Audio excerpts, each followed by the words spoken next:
What's up, everyone? Welcome to the video.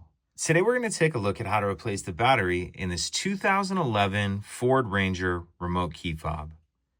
This 2011 Ford Ranger key fob is going to use replacement battery CR2032, and I'll put a link in the description box of this video to where you can find these replacement batteries if you're in need.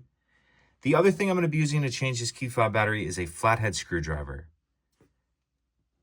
So the first thing I'm going to do is grab my key and take a look down here near the key ring.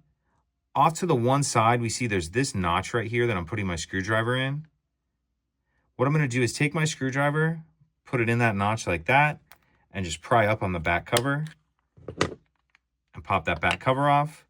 Now we see our battery right here, and sometimes you may just be able to get that battery out with your finger. If not, you can use your screwdriver to get under the edge and get it out of that little holder.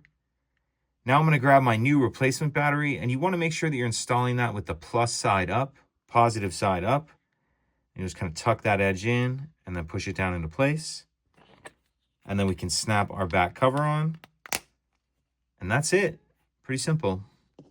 If you could take a second to like and subscribe, it helps us out, and I'd appreciate it. Thank you.